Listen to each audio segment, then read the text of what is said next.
hablarles en el capítulo de la mímica y la motórica. Es uno de los ya últimos. Cuando nosotros hemos hablado de lo que es conciencia, atención, orientación, memoria, podíamos cuantificar el daño que había. En inteligencia también podíamos clínicamente. En la parte afectiva también nos puede dar, porque cada una se va relacionando con otra. La sensopercepción y el pensamiento son dos estructuras, son dos unidades, digamos, que son muy importantes dentro de lo que es la semiología psiquiátrica, porque es donde vamos a ver mayores alteraciones que tienen que ver, digamos, con la disminución o la pérdida de la conciencia de sí mismo, tomando en cuenta que estos pacientes van a actuar de acuerdo a lo que están sintiendo. Es por eso que esta parte es un poco más árida. Al hablar de pensamiento, también hemos hablado del lenguaje, de la forma, digamos, de comunicación de los seres humanos. Pero los seres humanos no solo nos comunicamos también mediante el lenguaje verbal, escrito o por señas, nos comunicamos también por los movimientos, por los gestos de los movimientos, o por cómo directamente sin hablar nos presentamos en el hablar. Entonces, esa es la forma también de dar a conocer lo que nos está pasando. Y muchos de los pacientes, ustedes van a ver en los hospitales de los pacientes, muchas veces dicen, sí, estoy bien, no hay nada, o sea, externamente, de dientes para afuera les dicen, o sea, pero ustedes por dentro no pueden, digamos, imaginar lo que está pasando, pero sus facciones, su voluntarista, ese lenguaje importante, etcétera, ya nos va dando, digamos, que el paciente va teniendo otras alteraciones. Entonces, la mímica y la motórica tienen que ver con eso, tienen que ver con el movimiento, tienen que ver con nuestros gestos, tienen que ver cómo nosotros, digamos, en las diferentes instancias del día actuamos. Entonces, la parte afectiva se nota también en nuestros ojos cuando estamos viendo que tienen que ver nuestras emociones. Entonces, la motórica también nos va a dar muchas de esas relaciones. Entonces, la mímica y la motórica son parte de la comunicación no verbal. Entonces, nosotros debemos aprender a analizar, a estudiar el comportamiento motor del ser humano, digamos, tomando en cuenta que este comportamiento motor es el vehículo, es en lo que transita, en lo que media, lo que relaciona, digamos, al hombre con el medio que se rodea. Y esto no es a través de las actitudes que uno tiene, de los movimientos que uno realiza, de los gestos, de la mímica, etc. Que todo eso nos ayuda a expresar, digamos, la parte afectiva, nuestro estado de ánimo, digamos, de los pacientes. Eso, digamos, cuando ya se pone en relación, sale a flote nuestras emociones, cómo estamos en ese momento, los deseos internos que tenemos, nuestros sentimientos que son un poco más emociones más prolongadas, etc. Y a la larga, a la par, digamos, esto muchas veces es difícil, digamos, observarlo aislado de los demás. Por eso es que la parte mímica y motórica se estudia al mismo tiempo que ustedes están haciendo toda la otra psicopatología, porque todo se va a relacionar. Entonces, para la parte motora, para la parte psicomotora, tiene que incluir dos partes muy importantes: el tono muscular, que es todo lo que nos hace movernos, y la armonía cinética, cómo lo hacemos. Uno se da cuenta cuando el paciente está activo, agitado, está inquieto, entonces sus movimientos van a ser más torpes, ¿no? Más impulsivos. En cambio, un paciente depresivo va a ser un movimiento más lento, digamos, como que no quiere hacerlo, digamos, como que le pesara el mundo. Entonces, esa es parte en la que nosotros tenemos que aprender a reconocer. El tono muscular, ¿cómo vamos a ver? El tono muscular vamos a ver, digamos, fisiológicamente cómo se va desarrollando en la etapa del crecimiento. Cuando ese bebecito, ese recién nacido flácido nace, ¿no ven cómo está su tono muscular? Bien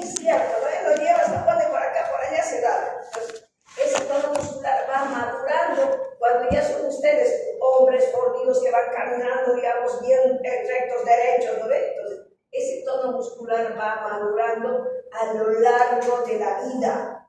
O sea, flácidos, recién nacidos, a los primeros meses va agarrando, va succionando, va haciendo todo, va reforzando ese tejido muscular a medida que va creciendo. Y la armonía cinética tiene que ver, digamos, de que todos nuestros actos están relacionados como en cadena uno con otros, ¿no ve? Entonces todo se va relacionando. Lo mismo, si estamos con un estado de ánimo decaído, obviamente pues nuestros gestos también no van a estar, estoy triste, no va a ser lógico, ¿no ve? Entonces va a estar también armoniosamente, van a estar relacionados con el estado del ánimo, con el tiempo, digamos, en el lugar donde está, etc. Desde el mismo hecho, digamos, de la vestimenta. En Santa Cruz,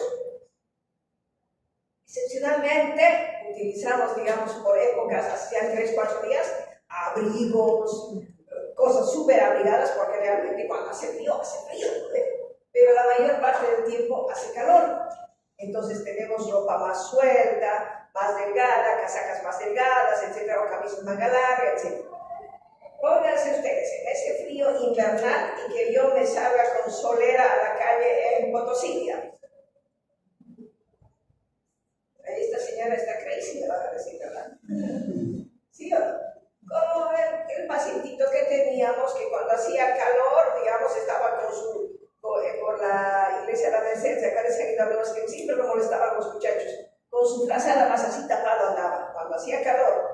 Y cuando estaba haciendo frío o lloviendo, andaba, digamos, en calzones sin zapatos, ¿no? ¿Lo han visto alguna vez? No ha sido muy... ¿Dónde viven ustedes? No va por ese lado. Pero ocurre, ¿me entienden? Entonces no va a haber esas discrepancias. De por sí uno se da cuenta, digamos, que te venga a la consulta un señor en pleno sol con una gabardina negra todo oscuro con sombrero de...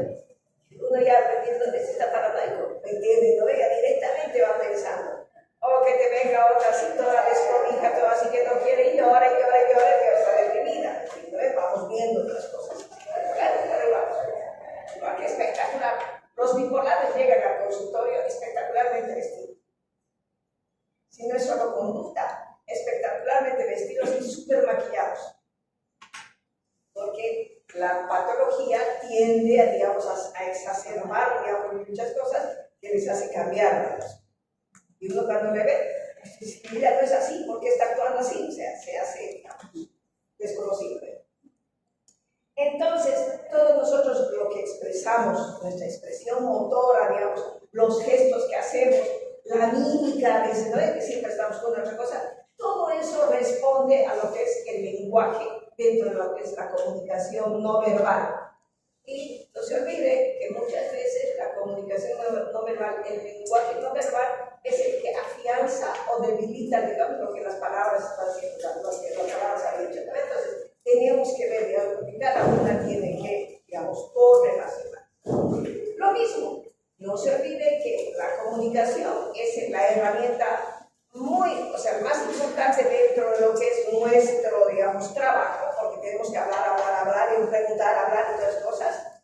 Entonces, la comunicación es muy importante. El lenguaje, claro que hablemos también es muy importante, pero también los gestos y los movimientos. El paciente ve lo que nosotros estamos hablando, lo que nos estamos moviendo, lo mismo que nosotros. El paciente se da cuenta cuando a veces el médico tiene miedo y rehuye la mirada. Por eso es que uno siempre dice, por más que sea, siéntate a la altura del paciente y mírale a los ojos. Tienes que ver a los ojos para poder hablar con él.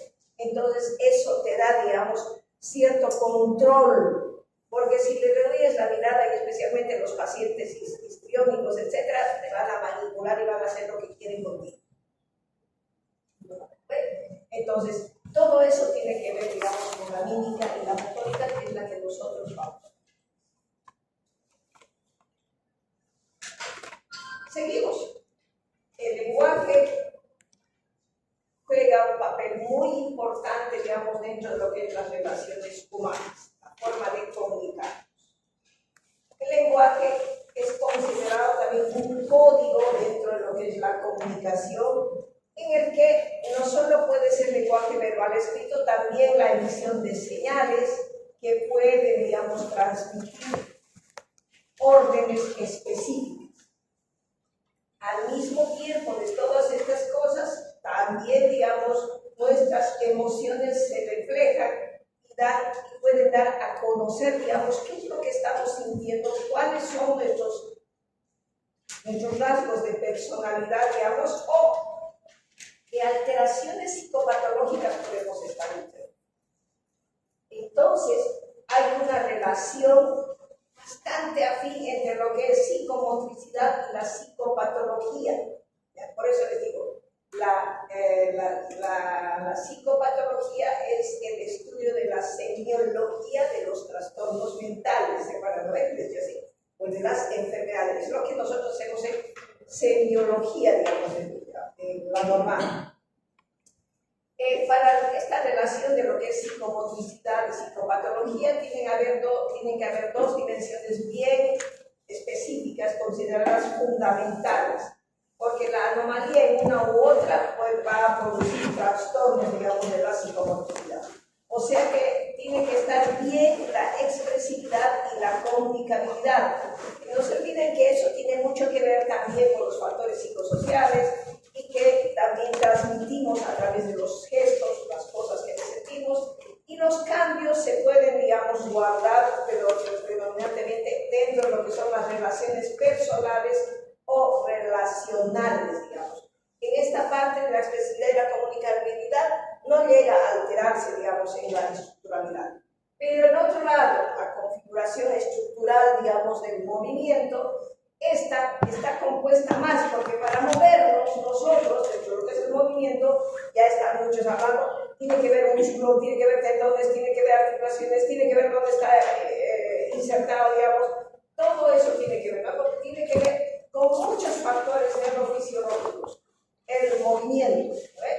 Y obviamente este movimiento también se va a transmitir a través de signos que cuando están aumentados vamos a conocer como agitación psicomotora, o cuando están incoordinados vamos a tener los temblores, digamos, que se van a presentar en cualquier parte de los dedos.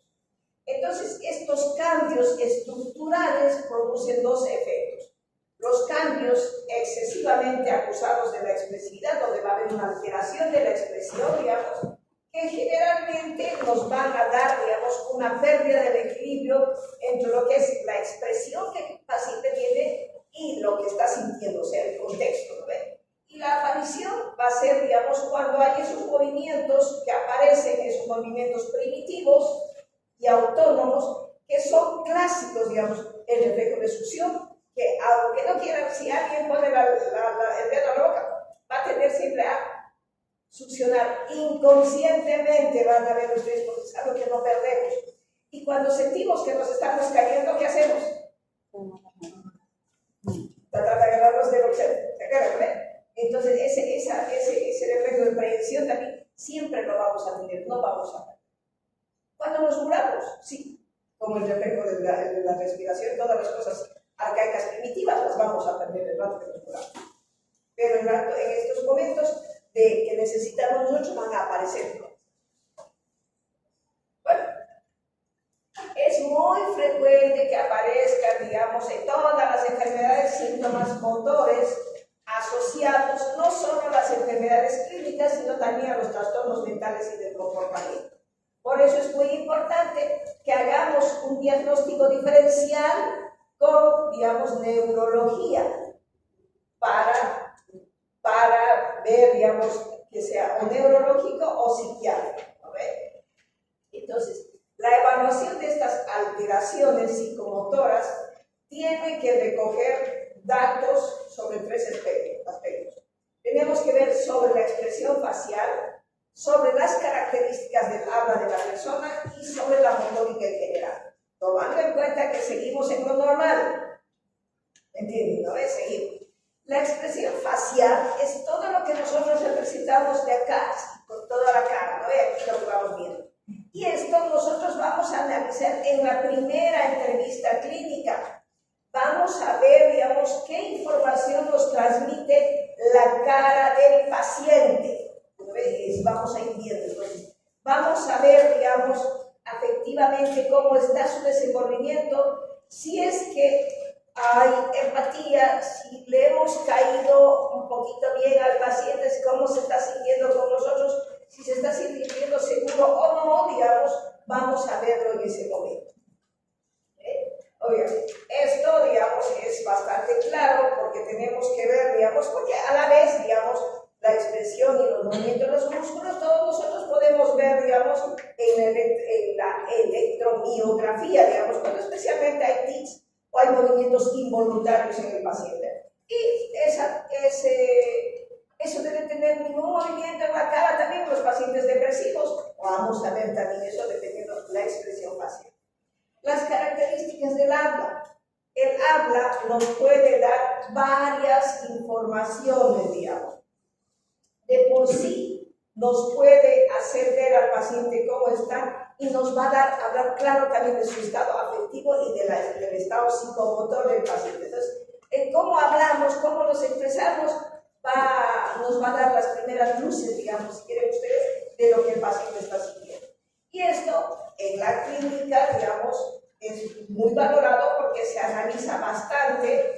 Analizamos cómo nos habla, cuál es el volumen de su voz, el ritmo, la velocidad, si su lenguaje, el hablar es espontáneo o le tenemos que sacar frase por frase nosotros. También analizamos los silencios después de las preguntas para ver, ¿me entienden? Entonces, todo eso vamos grabando nosotros en nuestra memoria. Y la motórica en general, obviamente esta es la que evalúa todo el movimiento en general, ¿no? Todos los movimientos, ya sean espontáneos o ya sean, digamos, después de una orden, etcétera, o la postura que asumimos dentro de toda esta situación. Entonces, todo esto nos va a dar a analizar por separado y así nos va a dar también una idea más veraz de lo que nosotros queremos ver en el paciente, más verídico. Como yo digo, muchos de ustedes me han estado viendo todos los gestos que he estado haciendo, todo eso, pero muchos han estado más embebidos en sus celulares o no sé qué cosas, pero ni siquiera han levantado la cabeza. Pero hay alguna parte que sí. Y especialmente hoy he querido gesticular y hablar todo con la cara. ¿Has visto que todo lo he hecho con manos y con mi cara para que vayan viendo? Las mismas cosas que tenemos que buscar, digamos, en los pacientes. Muchos dicen, no ves, si uno mueve mucho las manos o está agarrándose, etcétera, es signo de nervios. Si te agarras las manos así y vas jugando con tus manos así, sí es nervios. Pero como lo que yo hacía, digamos, para ver, era para que ustedes vayan viendo que los gestos hacen mucho. Nos dan más información, si podemos decir, que el mismo ser humano. Tomando en cuenta que el ser humano con trastorno mental es uno de los más difíciles, digamos, de poder llegarle, pero una vez que atraemos su atención y que confíe en nosotros, es la persona que más le va a contar muchas cosas de lo que les pasa. Este es lo que tenemos que ver. Siempre he dicho, debemos volver, digamos, nosotros a hablar, a escuchar. Tenemos que mejorar la comunicación con el paciente. Nos está faltando, porque nos hemos saltado esa clase de la comunicación, de la humanización, nos hemos faltado. Están pidiéndonos en todo lado, ¿no? Que hagamos que seamos más humanistas. Sí, pero esto entra dentro de ética, ética médica, ¿no? Ética y biología médica, la empatía, inspiremos más confianza, que respetemos al paciente, todas esas cosas tienen que ver aquí. Y eso es lo normal. Decir, vamos a dividir en trastornos de la mímica y trastornos de la motórica. Cuando hablamos de trastornos de la mímica, vamos a hablar de las hipermimias, ya su nombre nos dice que es un aumento, hipomimias, una disminución, y las dismimias, que no se relacionan con lo que quiere decir dismimia. Son esas tres patologías que vamos a ver. Las hipermimias consisten en la exageración, digamos, de la expresión, también llamada mímica exaltada. Es cuando todo especialmente en el teatro, que gesticulan, hablan, ¿no? Para que lo entiendas más todo eso. Estas hipermimias pueden ser generalizadas todo el cuerpo o localizadas. Las generalizadas se van a caracterizar, digamos, por dos signos bien específicos. La que da, digamos, la participación de los músculos faciales, que se relaciona con la mirada, digamos, y las acompañantes. Las de participación de los músculos faciales sí o sí tiene que relacionarse con la mirada inquieta. Desde esa mirada desesperada, digamos, que mira de uno a otro lado, digamos, es clarísimo. Y eso distrae al paciente. Entonces, vamos a ver, hipermimia generalizada, vamos a tener en cierto tipo de pacientes. Y la hipermimia, digamos, que tiene, digamos, la de conductas acompañantes, puede ser muy variada esta. Puede acompañarse esta hipermimia generalizada desde una actividad expansiva, digamos, de los pacientes, especialmente el maníaco, que siempre está haciendo cosas así, digamos, con todo ahí los manierismos que pueda tener, o la actitud de pánico, que el paciente con un trastorno de ansiedad generalizada que entra en estado de pánico, y esa mirada de horror, digamos, o la persona en estado onírico al estar durmiendo o despertando, digamos, cuando hay esas pesadillas horrendas que no sabemos cómo despertar, ¿no veis? ¿De acuerdo? ¿Ve? Cuando uno tiene así. ¿Sí? Y las localizadas, las hipermimias localizadas, expresan, digamos, una intensa focalización afectiva hacia la vivencia de algo concreto, como puede ser, digamos, cuando se te crispan los nervios y los músculos, digamos, cuando tienes algún episodio o un ataque de pánico, se te comprime todo siempre. Entonces, te contraes todo, que puede ser, digamos, la hipermimia localizada. Entonces, las hipermimias, la exageración, digamos, de los gestos, de los movimientos, etcétera, se puede presentar normalmente en los actores de teatro. Pero patológicamente vamos a ver eso, digamos, en los pacientes con trastorno bipolar, en los pacientes maníacos. Las hipomimias, su nombre lo dice, se caracterizan por la disminución o la escasez de gestos, llegando en algún momento a perder toda gestualidad. El estupor catatónico, cuando hablemos de esquizofrenia, vamos a ver, digamos, que es ese estupor que se relaciona mucho con las estatuas.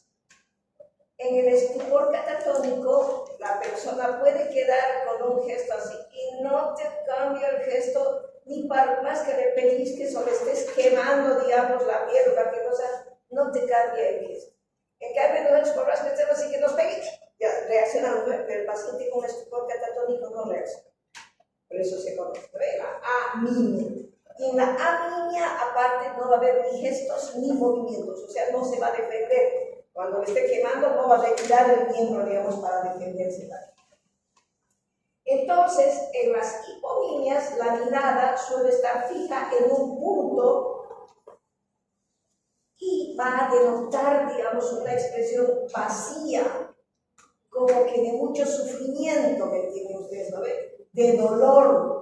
Y esto muchas veces, esa sensación de vacío, de sufrimiento, de dolor, se ve también en la cara de los pacientes depresivos graves.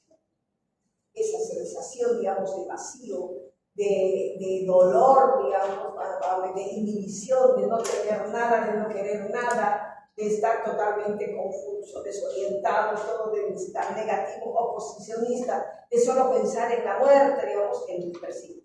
Pero de aquel que piense en cosas otras más grandes, el esquizofrénico también puede llegar a esta hipomimia.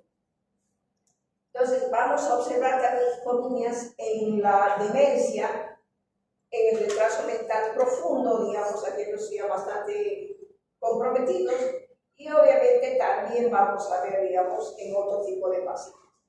Va a depender, digamos, esto de la afectación global y profunda, digamos, del paciente. Hipomimias, disminución que puede llegar a anemia, a completa inmovilidad.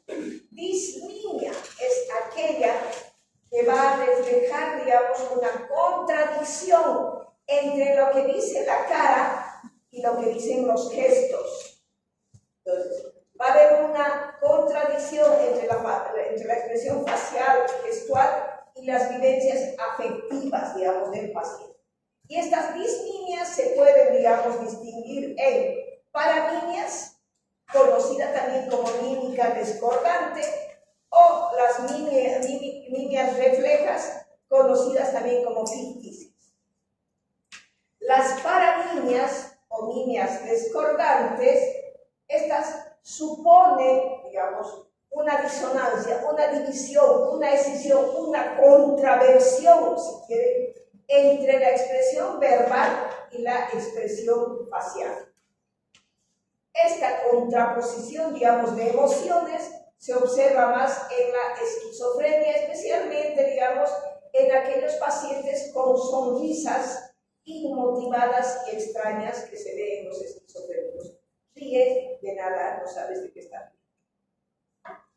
Y las mimias reflejas o ficticias, que son aquellas, digamos, que se presentan como guiños, como movimientos de la boca, o copiar el movimiento de la boca, digamos, del interlocutor, digamos, conocido como ecomimia, o, digamos, hacer gestos hacia el espejo, digamos, donde el paciente va a ir hablando y haciendo sus muecas. Estas mimias reflejas se observan en pacientes que tienen retraso mental, en pacientes histriónicos, en pacientes simuladores y en menor intensidad en pacientes con esquizofrenia. Esos son los trastornos de la mímica: hipermimia, hipomimia y dismimia. Tenemos los trastornos de la motórica. Estos son un poco ya más grandes, más globales, y que vamos a ver, digamos, en muchos de los pacientes neurológicos también. Dentro de los trastornos de la motórica, porque ya agarra con un gran número de músculos, tenemos la agitación psicomotriz, el retardo psicomotriz o hipocinesia, los tics, las estereotipias, los maneirismos, los temblores, las convulsiones, las disinesias y las apraxias. Dentro de este grupo de la trastorno de la mímica. Entonces son 9 trastornos. Son 9. Vamos a empezar, digamos, con la agitación psicomotriz, conocida también como hipercinesia. Hiperaumento se caracteriza por la hiperactividad motora, y esto se va a presentar como una avalancha de gestos, de movimientos, de conductas que el paciente va realizando de una manera más rápida, pero sin ningún objetivo determinado. Esta agitación psicomotriz se puede acompañar también de hiperactividad mental, con pensamientos ideofugales, atención lábil, que puede ir de una moderada a grave confusión de la conciencia. Si nosotros pensamos así, esto nos puede llevar a un paciente agitado maníaco o agitado psicótico esquizofrénico. También la agitación psicomotriz obedece a 3 tipos o a 3 causas. Tenemos los factores exógenos que causan la agitación psicomotriz, los factores orgánicos cerebrales que causan la agitación psicomotriz y los factores endógenos.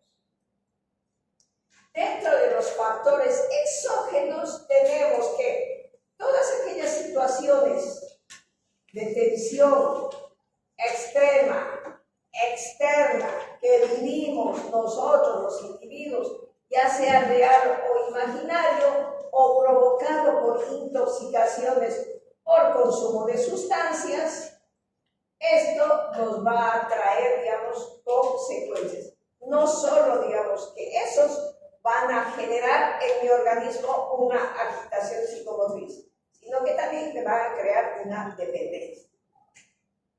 Los factores orgánicos cerebrales, especialmente, digamos, ya entrando una intoxicación, una abstinencia y el paciente entra en delirium tremens.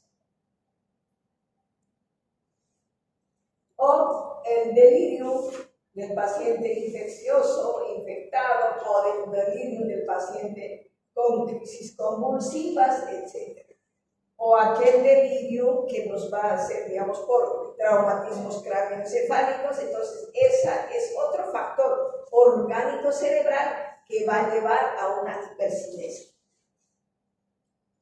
Y los factores endógenos, que son aquellos que están relacionados con episodios psicóticos, especialmente con esquizofrenia de tipo catatónica, o la fase maníaca de un trastorno bipolar, o en un paciente con demencia, digamos, que se va agitando, digamos, al ir desconociendo lo que le está pasando. Entonces, la agitación psicomotriz también se puede presentar, pero en menor grado, como inquietud psicomotriz. Todo siempre va subiendo de lo normal, se va alterando, ¿no? Entonces, inquietud psicomotriz, que es una forma menor de agitación psicomotriz, en la que todavía el paciente conserva, digamos, un control de lo que es la actividad motórica.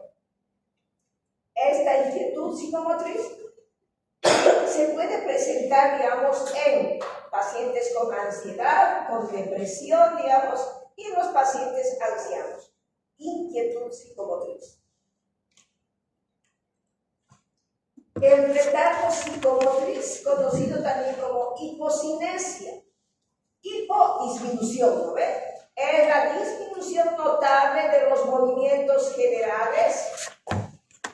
Este signo psicomotor, digamos, se puede acompañar de diversas patologías mentales y se puede manifestar en diversos grados e intensidad. Así, puede ir desde una leve hipocinesia, una lentitud de los movimientos, como es en los pacientes depresivos, hasta una pérdida total, digamos, de los movimientos, conocido como asinesia, y esto se presenta en los pacientes estuporosos en el coma, en autistas o en pacientes parkinsonianos. Hay que conocer, digamos, que el estupor se puede producir por una paralización absoluta del cuerpo que se puede acompañar de mutismo. Y este estupor y mutismo puede durar semanas. Entonces tenemos al estupor catatónico, que se manifiesta en la catalepsia y en el negativismo.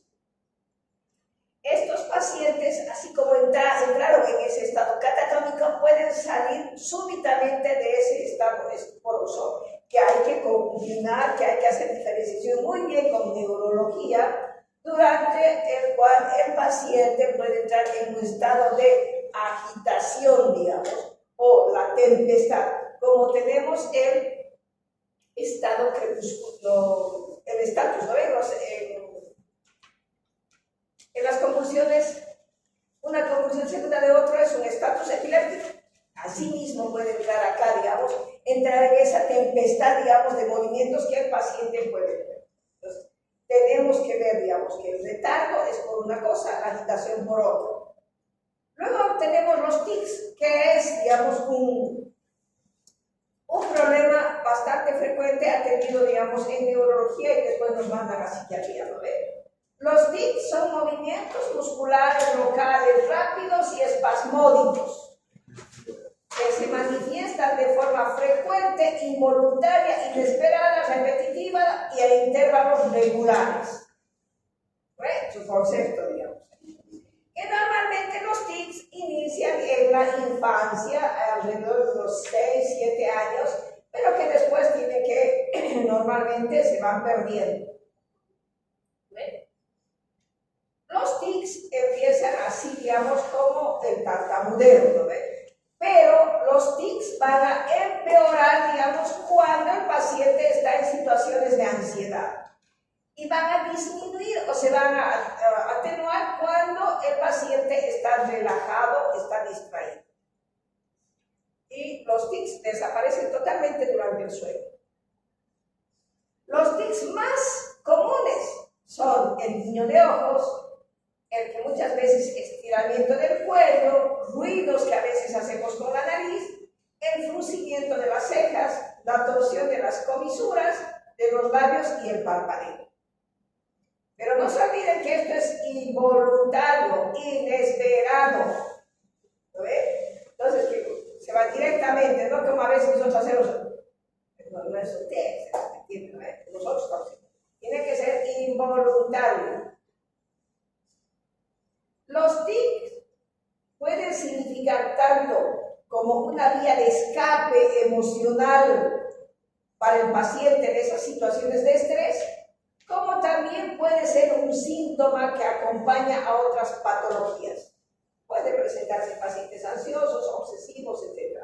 O ser un síntoma de conversión somática en situaciones postraumáticas. La causa, digamos, para los tics es, digamos, una hipótesis organicista, que el mismo organismo produce. El representante de los tics en patología tenemos al síndrome de Guillain-Barré.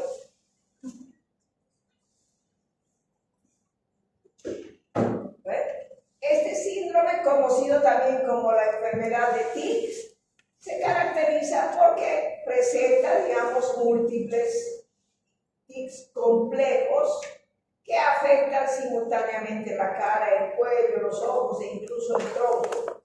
Algo excepcional que llegue hasta el tronco, ¿no ve? Y donde el paciente realiza ruidos extraños, especialmente nasales o vocales, y es un paciente, dependiendo del grado de afectación, digamos, tiene la coprolalia, digamos, repetir palabras soeces, etc. Pero es el exponente, digamos, de los tics.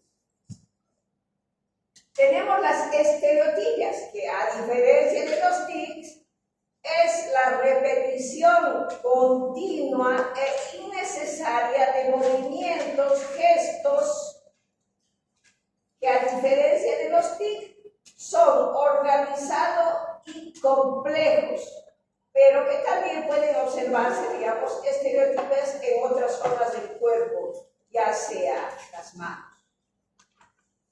Las estereotipias se asemejan a los movimientos o a los rituales que los pacientes obsesivos realizan. Se dice que el obsesivo de por sí, digamos, lo que hace es un ritual estereotipado. Según el grado de complejidad, digamos, vamos a distinguir dos tipos de estereotipias. Tenemos las estereotipias simples y las complejas. Las estereotipias simples van a acompañar, digamos, o son síntomas de los trastornos orgánicos cerebrales, especialmente, digamos, de la demencia o de otros trastornos con atrofias corticales y arteriosclerosis. Entonces, los simples dice que son patrones motores arcaicos que nosotros nacemos, digamos, con esto. Y confusión estimular, digamos, como ser frotarse las cargas, palmadas en la rodilla, etc., serían estereotipias simples.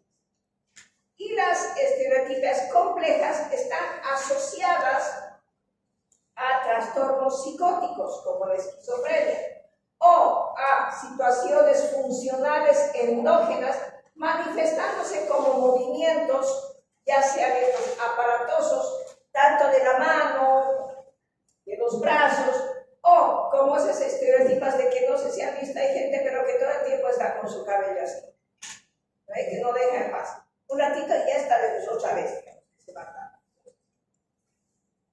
viendo eso. Tenemos, por eso les digo que muchas veces tenemos ciertas estereotipias que nos vamos creando. Ya hemos hablado de hipercinesia, hipocinesia, tics, estereotipias. Llevamos 4.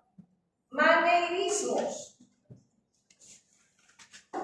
Consiste en movimientos que aumentan la expresividad de los gestos y de la mímica, especialmente facial, ¿no?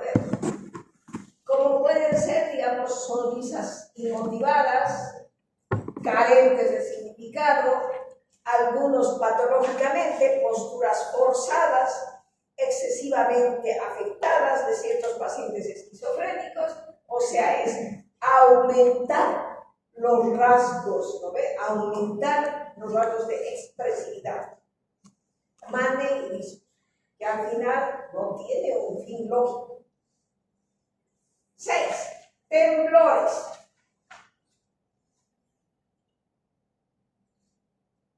Los temblores son movimientos musculares, oscilatorios, involuntarios, rítmicos, rápidos, que se manifiestan principalmente en la cabeza, la cara, lengua y extremidades.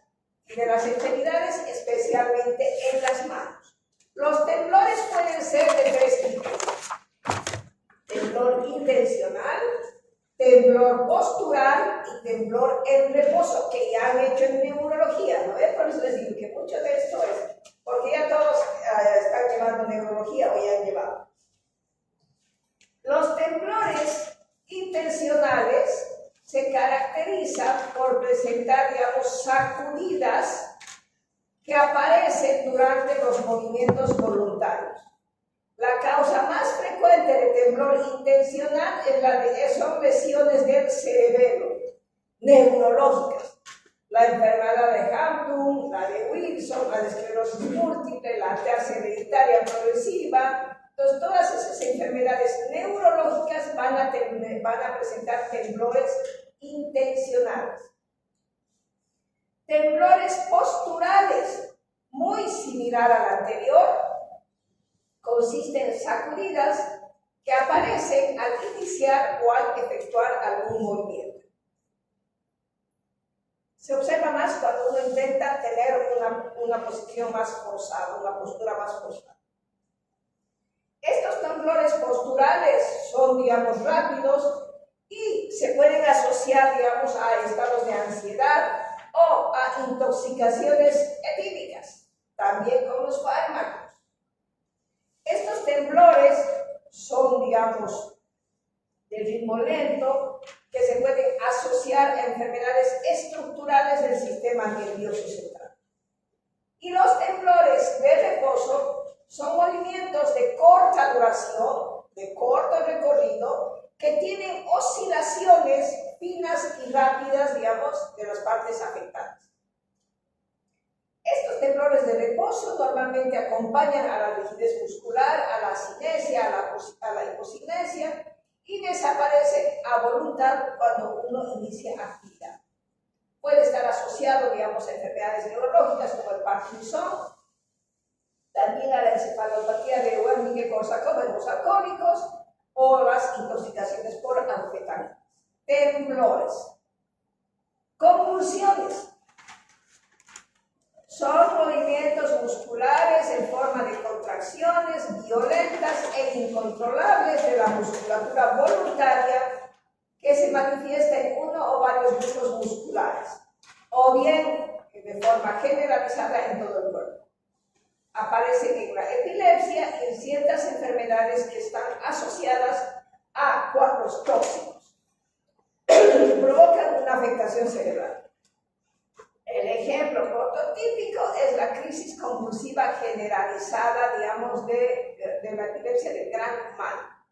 Y la epilepsia del gran mal tiene una fase tónica que se inicia con una contracción brusca, por eso es que uno escucha la contracción brusca, se instaura en apnea, deja de respirar y pierde la conciencia. Luego aparece la fase de contracción de los músculos y viene la fase convulsiva o clónica. Se mantiene la apnea, pero hay movimientos musculares discordantes, rítmicos, ¿no? Que van, digamos, de todo el cuerpo. duración va a depender, digamos, pero normalmente dura de 20 a 30 segundos. El problema es que se puede provocar la muerte en ese momento del paciente. Perdón. Y tenemos la fase de recuperación, que es el postvital, cuando se recupera el ritmo respiratorio y la hipotonía va mejorando, digamos, pero a la vez, digamos, en esos movimientos contradictorios que hay, puede haber, digamos, un vaciamiento de la vejiga, o también, digamos, puede haber, ¿qué se llama? Encopresis y enuresis. Puede presentar. Pero también, en nuestra parte, pueden haber crisis de convulsión histérica, donde nosotros vamos a ver movimientos convulsivos que a veces resultan difíciles diferenciar de un patrón, digamos, de la convulsión. Por eso es que nosotros hablamos de pseudoconvulsiones o convulsiones psicógenas, que es diferente de la convulsión del gran mal. Va a haber una ausencia del patrón, así que si no ve de fase clónica y fase de recuperación, no va a seguir estas fases y el paciente no se va a morder la lengua, no va a haber incontinencia urinaria ni anal. Entonces es la histérica que nosotros tenemos. Luego tenemos las discinesias. Las discinesias son movimientos involuntarios de la lengua, de la boca, de la cara. Y las discinesias pueden ser agudas y tardías. Las agudas son contracciones, digamos, de los músculos mono o bilaterales de las extremidades superiores, del cuello y la espalda. Estos músculos van a permanecer contraídos por un tiempo aproximadamente de 30 segundos, pero pasado el minuto o minuto y medio puede volver a haber otra contracción similar. Y esto, en el nombre común, se llama tortícolis, que son los espasmos de torsión, ¿no? Ya sea de los músculos del cuello o de la mandíbula. Esto se puede observar, digamos, en algunos pacientes que consumen antipsicóticos o neurolépticos. Las discinesias tardías consisten en una serie de movimientos involuntarios y raros de la lengua, de la boca y la cara, como si estuviera masticando, como si estuviera frunciendo los labios. Estos discinesias tardías comienzan de una manera lenta, insidiosa, y se observa normalmente en pacientes que consumen de una manera crónica los neurolépticos y en pacientes orgánicos cerebrales. O sea, es un efecto secundario de los neurolépticos, también las discinesias tardías. Tenemos las apraxias. Dificultad. Síndrome, ¿ves? Donde no puede seguir una actividad propositiva que exija, digamos, secuencia. Consiste en la dificultad para llevar a cabo actividades propositivas que exijan secuencia y coordinación en una serie de movimientos, ya sea escribir, abrocharse los botones, vestirse, todas esas cosas. En otras palabras, es la dificultad para realizar actividades que requieran cierto nivel de complejidad psicomotora. En los niños esto es normal, cuando están aprendiendo a vestirse, se visten mal, ¿no? Se ponen, digamos, los zapatos borcados, las medias y todas esas cosas. En los niños esta apraxia se llama dispraxia evolutiva. Para que vayamos viendo, digamos, qué es la forma de cómo los niños van, digamos, organizando, esquematizando todas estas cosas, cómo se van rodeando de todo esto para poder, digamos, aprender a hacer las cosas. Entonces, los niños suelen tener una mayor afectación, digamos, de la actividad motora que del lenguaje y presentan una serie de dificultades para realizar tareas habituales, o sea, para realizar, digamos, tareas que necesiten secuencias rítmicas o actividades gráficas, digamos, como imitar gestos o nombrar partes del cuerpo. Eso van aprendiendo, pero a la larga, pasado el tiempo, los niños aprenden. Y eso se llama dispraxia evolutiva. Y con eso hemos terminado trastornos de la mística y la motora. ¿Preguntas? Pensaba hacer una sorpresita ahora.